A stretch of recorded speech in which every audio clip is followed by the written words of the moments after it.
Hello, my friends, Evolutionary Energy Arts family. A lot of people have asked for more info on intermittent fasting and just fasting in general.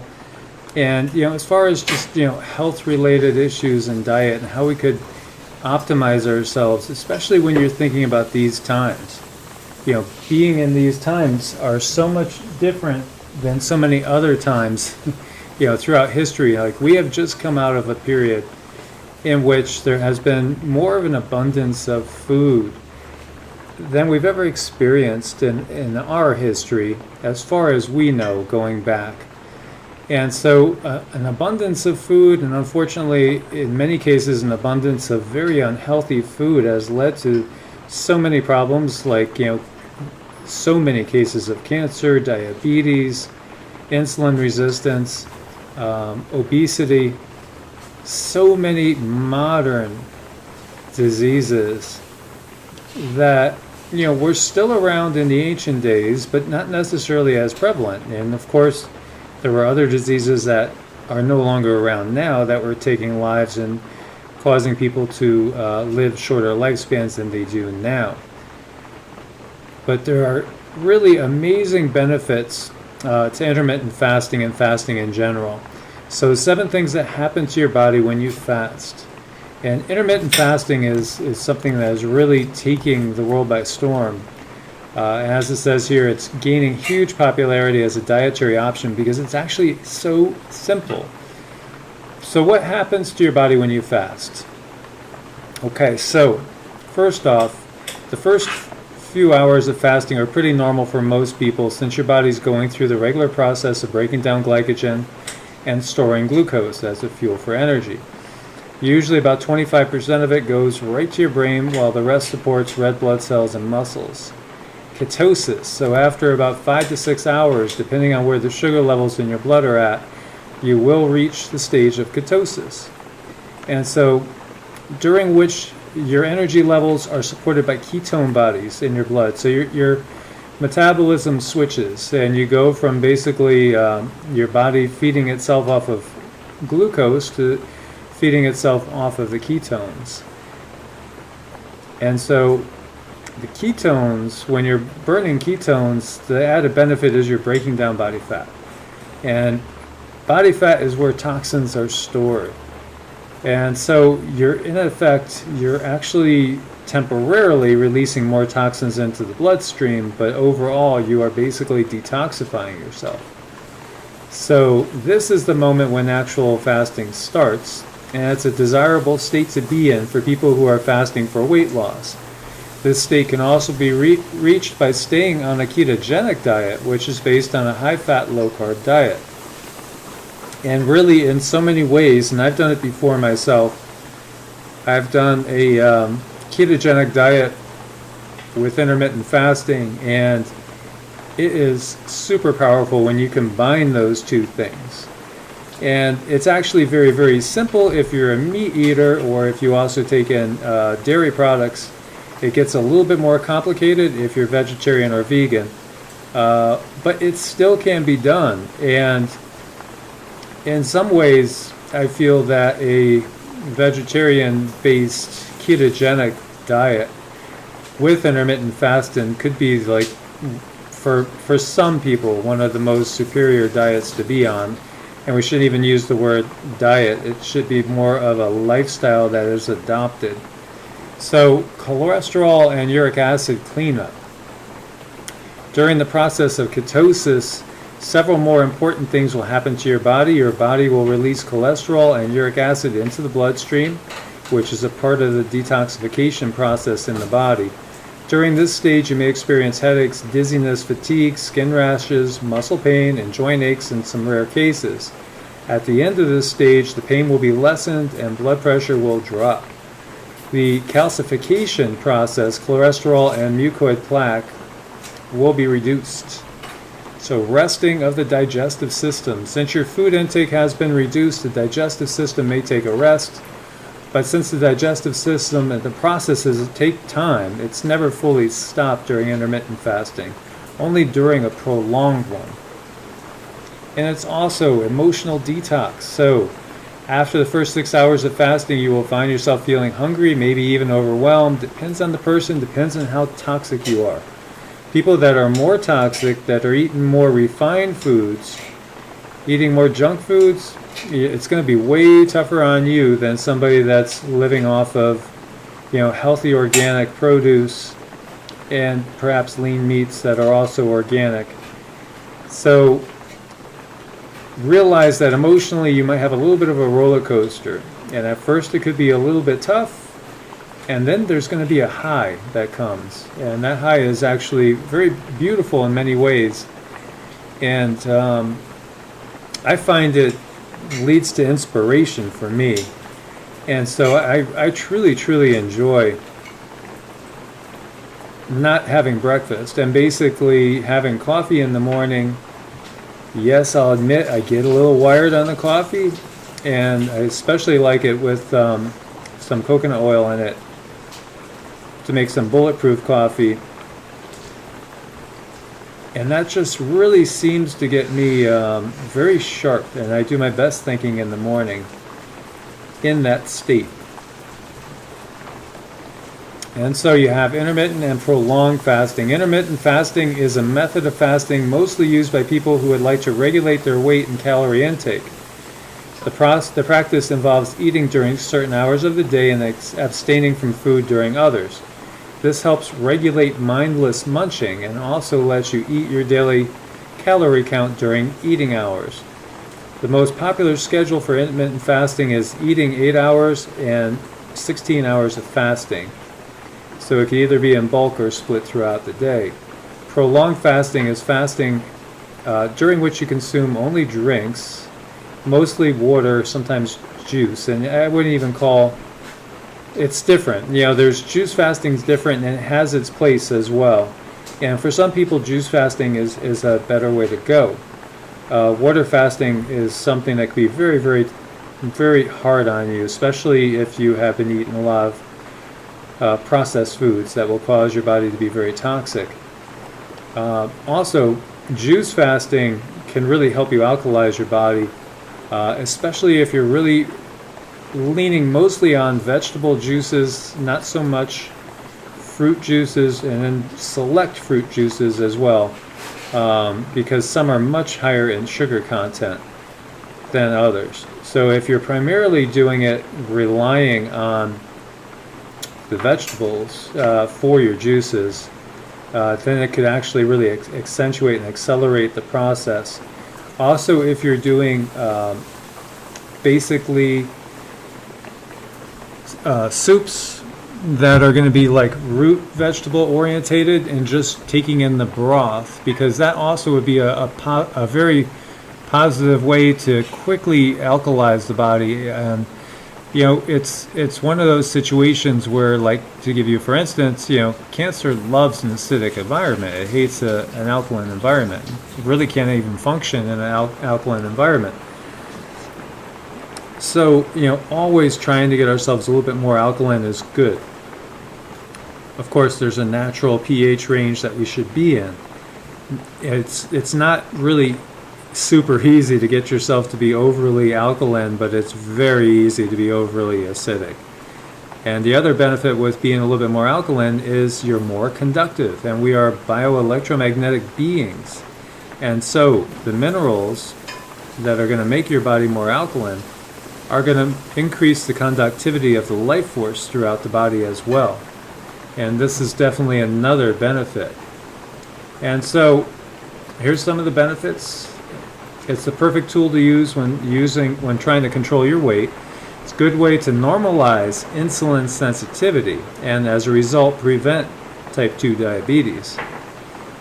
It normalizes GHRELIN levels and helps to discipline your hunger. It lowers triglyceride levels, lowering the risk of heart disease. It may slow down the aging process, which it definitely does. A lot of studies have showed that.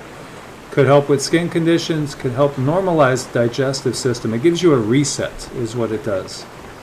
It gives you a reset, which is something that we do need.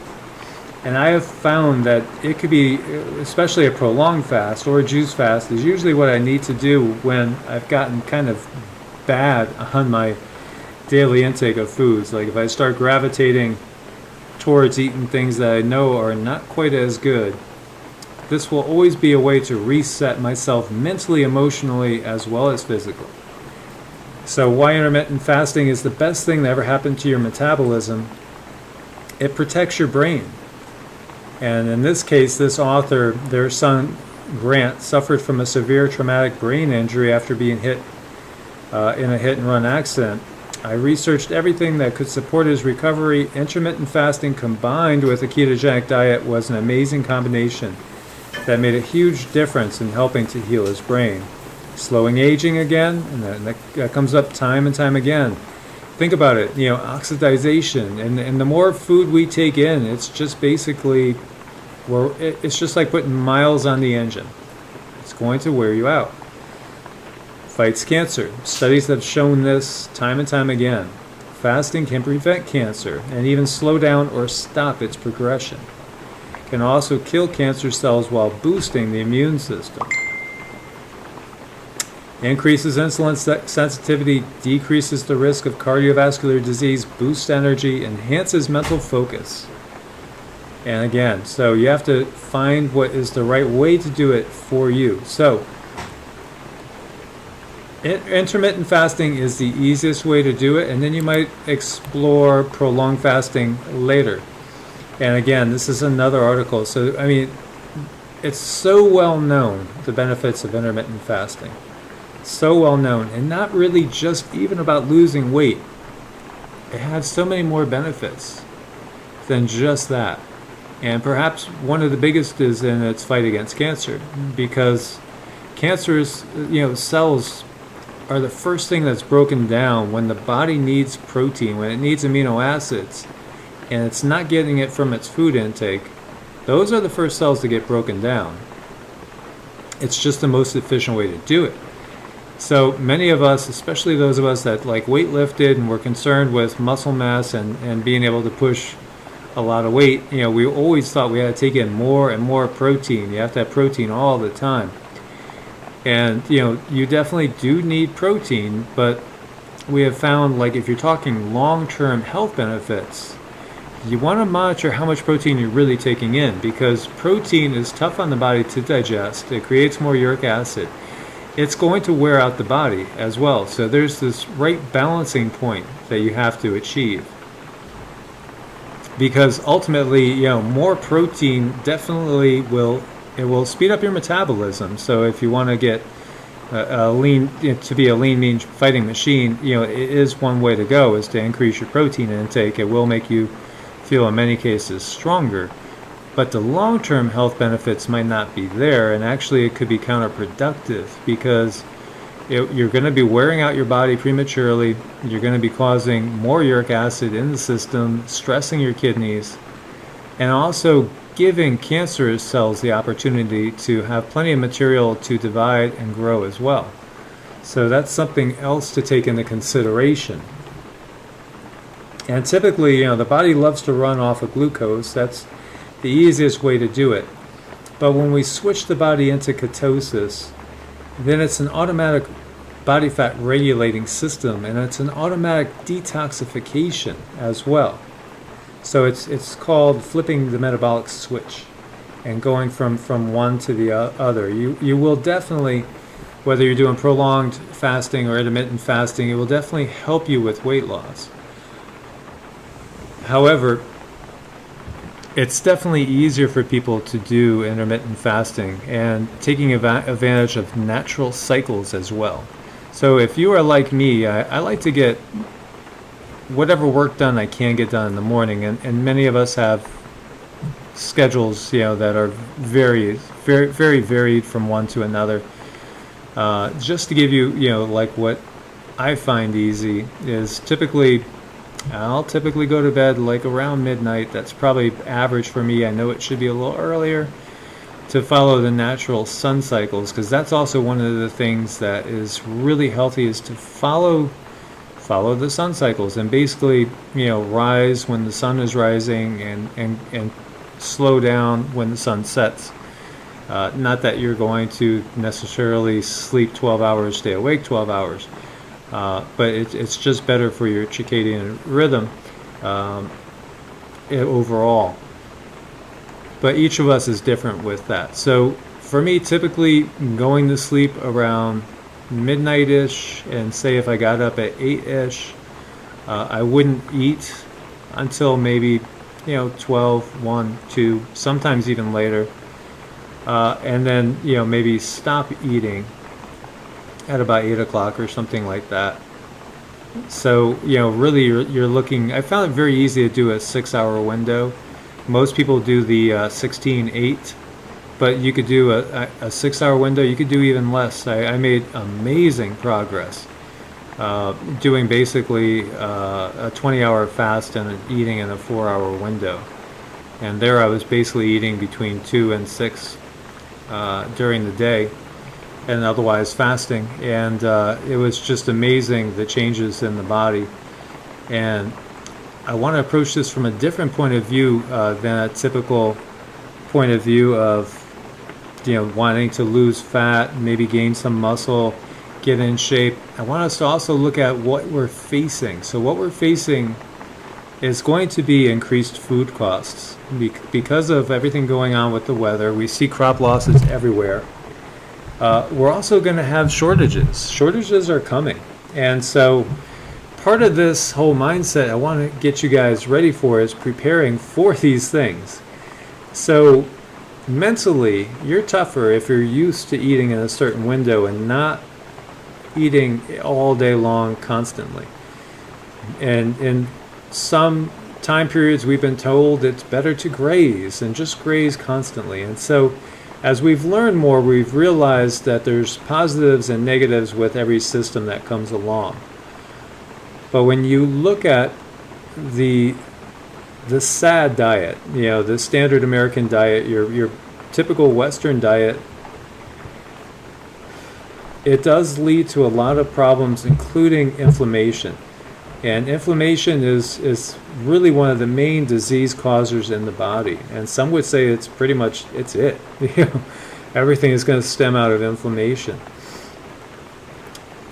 So this is one of the ways to give your body a rest. And you will find, like, another thing that this will benefit is basically allergies. It'll help decrease your allergies.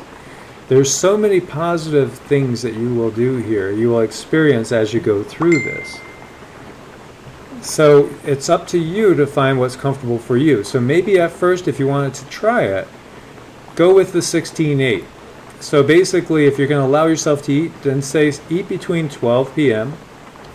and 8 p.m. Or maybe you eat between 10 a.m. and 6 p.m., all depending on what your schedule is like. But give yourself a solid 8 hours of no eating at all.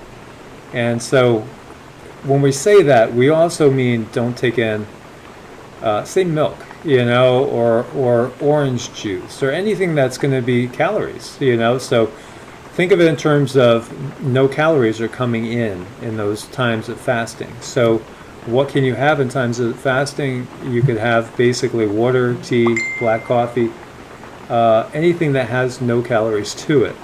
Beware of artificial sweeteners. You don't want to ever take those things in because they're just toxic to the body. They're another thing that's going to cause inflammation. Perhaps stevia if you had to. It's also very easy to reset your taste buds.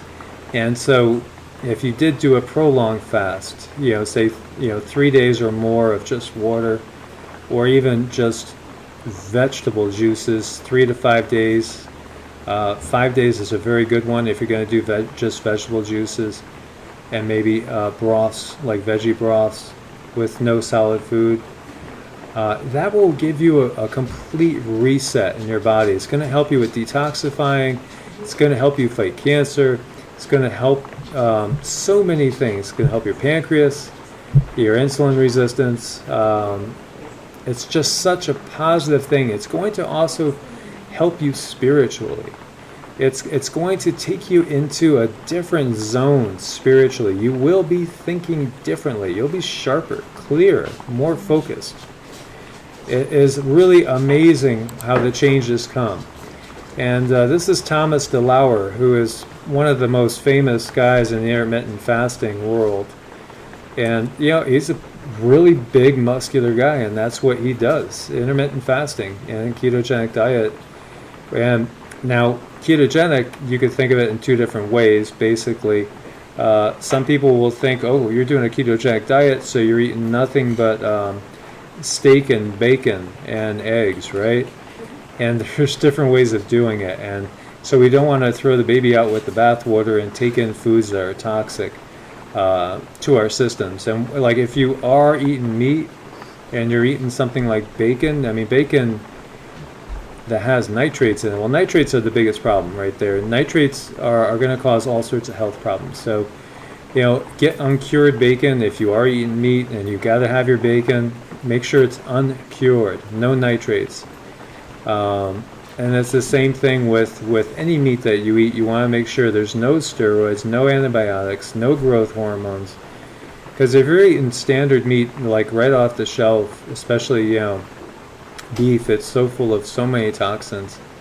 It's a shock to your system. Yeah, totally. So keep that in mind. And even though it's very, very difficult to do, you have to take some time to think it through. It is possible to actually be vegan and do a ketogenic diet with intermittent fasting as well. And not necessarily recommending that. Everybody is different. You have to take into consideration your blood type as well. And I do personally believe blood type has a lot to do with what we should eat. And that's another whole topic. And I know I've talked about the blood type diet as well. And so there's a lot of different things to take into consideration. If you're a type O, it's going to be much tougher for you to be vegetarian or vegan. And so you might find actually a diet that's ketogenic and eating some meat is going to feel great to you. Now I have type O's that are clients that are going through a spiritual awakening, and all of a sudden they can't eat meat anymore. There's something that just simply makes them repulsed to meat. And so all of a sudden they're in this big conundrum because their body's craving protein and they're used to eating meat, and then all of a sudden they just can't tolerate meat anymore because it feels gross to them, because they're going through a spiritual growth cycle and a spiritual awakening. Not to say that you can't have a spiritual awakening and still eat meat. It just seems that most of the time people going through spiritual growth times in their life will often find an aversion to meat. They might not stop completely, but they'll kind of steer away from it. And so it all depends on blood type. Now type A is natural vegetarian, so type A's are going to find it very easy to skip out on the meat. And you know, they'll find it very easy to do a vegetarian diet. Now a lot of people, when they switch to a vegetarian diet, they'll simply eat a lot of processed foods. You know, they might buy the Boca burgers, they might start to rely a lot on rice and pastas and things like that. Well, you know, there are pastas out there now that are much better for you. There's like red lentil pastas and quinoa pastas and so many other different types out there that you could experiment with as well. Some people tolerate legumes really well, and beans and lentils are fabulous foods for both the prepper and also just nutritionally. You know, they have an abundance of protein, they have abundance of iron, they have abundance of carbs, they have abundance of fiber. They're very, very inexpensive. They go a long way. They store well. If you could tolerate them, that's wonderful, because they'll save you money and really do well by you nutritionally at the same time. And for me, I always find that it's all about how you season things and dress things up.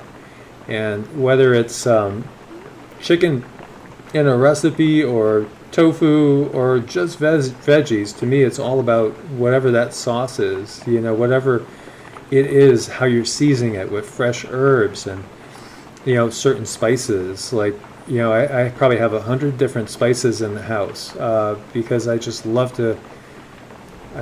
spice and flavors, and it's awesome. So fasting, both types reduce inflammation. Inflammation leads to dis-ease. It leads to disease. So both types, intermittent and regular prolonged fasting, they're both going to help you overcome inflammation, which is really going to fight disease. So it's a wonderful way to do this. And when you think about it, intermittent fasting makes all the sense in the world, because every single day your body is going to start breaking down cancerous cells. Every single day your body is going to be fighting cancer naturally, just as a part of the regular cycle.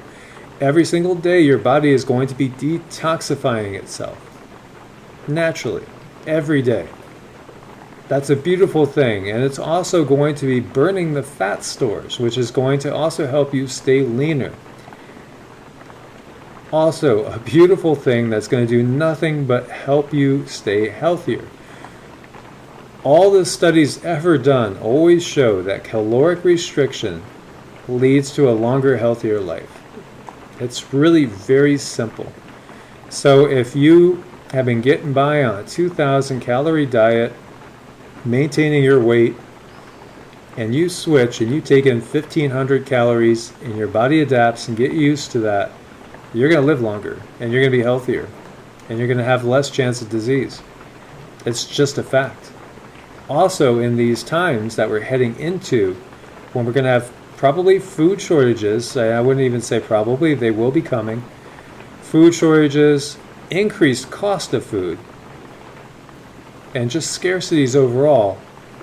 If you could get yourself adapted to this in the first place, it's not going to be as much of a shock to the system. So, and I view this as prepping. This is part of our prepping program. Getting yourself ready for it. Better now than later.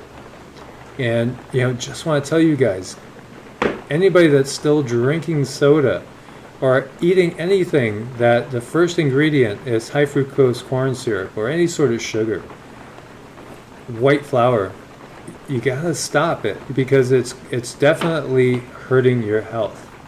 It is not helping you in any way, shape, or form. And so these times are going to make us tougher people, more resilient, more durable. They are going to prep us in many different ways, mentally, emotionally, physically, in all ways. So we can get ready in this way and prepare ourselves for what is coming. And the other thing is spiritually, like this right here. Why did Jesus fast? Now, why do you find that Jesus fasted, Buddha fasted, Muhammad fasted, all these yogis and gurus fasted, all these saints fasted? Fasting cleanses the spirit, and it just removes not only physical toxins from our system, but spiritual toxins as well. And so it also takes us into a higher vibratory state of being. It's a detoxification, mentally, spiritually, as well as physically. So it's all those things. And you could find cases of fasting all throughout Scripture. You could also find it all throughout basically all the other religions and philosophies in the world as well. So there is this spiritual viewpoint for this too. And I think I've shared with many of you guys before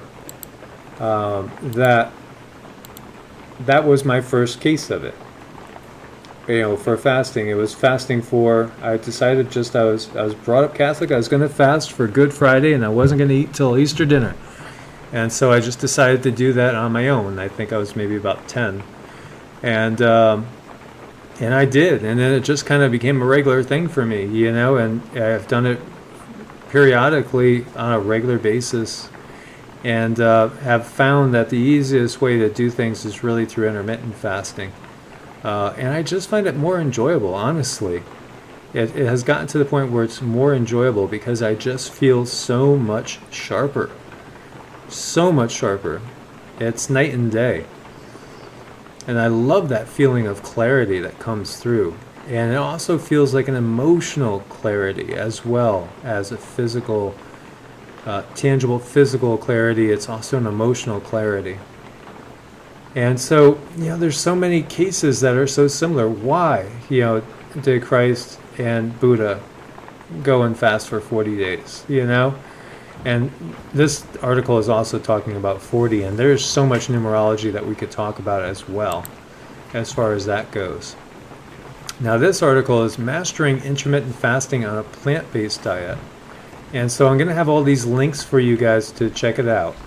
And so this will give you some ideas if you are plant-based and how to do it. And you know, it's tougher to be ketogenic on a plant-based diet, but it is still possible. And so everybody has to find where are they gravitating to? What feels better for you? And this is a PDF. And so it's a 13-page PDF, and it's all on intermittent fasting. Gets into a little more detail, basically the fed state and the fasted state, insulin resistance, fat adaptation, gets into so many other things too. So I have a PDF for you guys here as well to check out. And over here, Confessions of a Supply-Sided Liberal. And you know, I'm not saying that I am a supply-sided liberal at all, but here, how fasting can starve cancer cells while leaving normal cells unharmed. And so, very, very good info in here. Cancer as a metabolic disease. There you go, right there. That says a lot, and we have to think of it in those terms. Metabolically damaged cancer cells can't produce as many ADP energy packets from each molecule of glucose. They can still produce ADP from the initial splitting of a glucose molecule into two molecules of called glycolysis, which does not use oxygen. But they are not good at producing ATP from combining oxygen with the products of glycolysis to produce additional ATP. This means that metabolically damaged cancer cells need to take in more glucose than normal cells to produce a given amount of ATP energy packets. They are more glucose hungry than normal cells. And so it helps cancer cells if glucose is abundant. So there you go. You know, don't drink that Coke, that Pepsi, that Dr. Pepper, whatever it is, especially if you are a cancer sufferer or survivor. You have to watch out for the simple sugars, for sure. So as an alternative to splitting glucose, cancer cells with damaged metabolisms can make ATP by using the energy in glutamate, an amino acid human bodies can make from many other amino acids. Two key messages are that anything that boosts glucose or glutamate availability leads to better fed cancer cells. Eating sugar or other easily digested carbohydrates is a good way to boost glucose levels in the bloodstream. Indeed, this is exactly what the glycemic index for different foods is designed to measure. Eating high-protein foods is also a way to make amino acids that can be turned into glutamate highly abundant. It would be great to have measurements of a glutamate index for the effect of different foods on glutamate availability parallel to the glycemic index.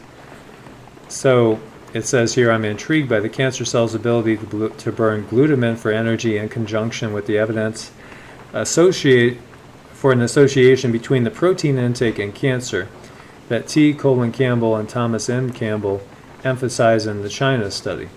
So, because you can basically turn protein into basically a source of energy for the cancerous cells.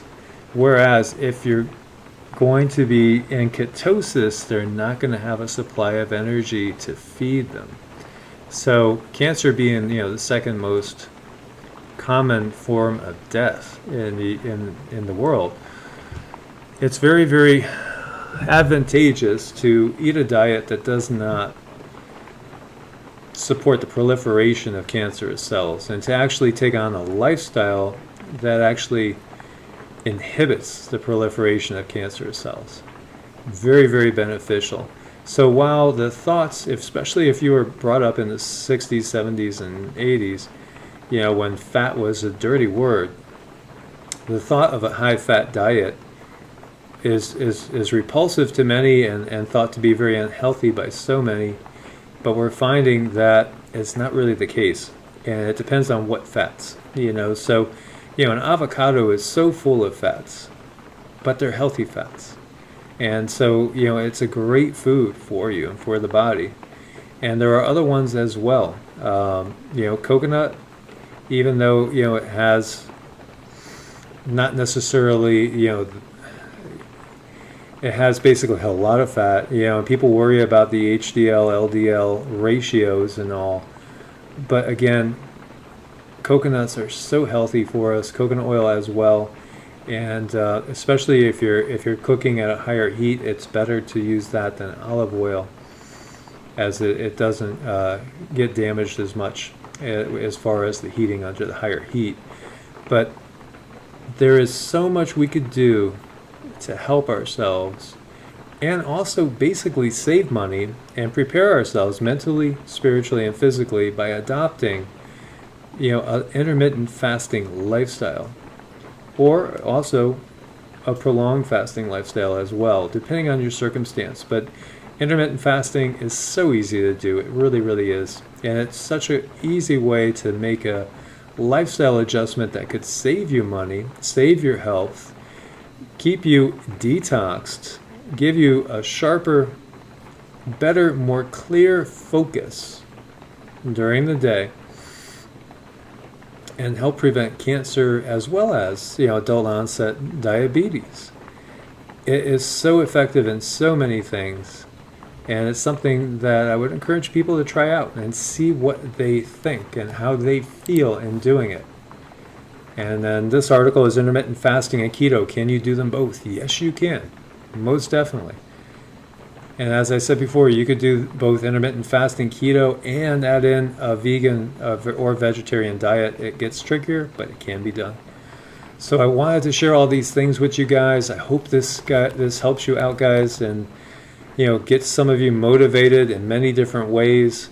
It's amazing when we start doing these things and we start disciplining our minds a little bit and start experimenting with these things, how much better we can feel in so many different ways, physically, emotionally, and mentally. So I encourage you guys, give it a try. See, of course, check with your doctor and make sure you're healthy enough to try. Everybody always has to say that in this world. And, of course, everybody's situation is different.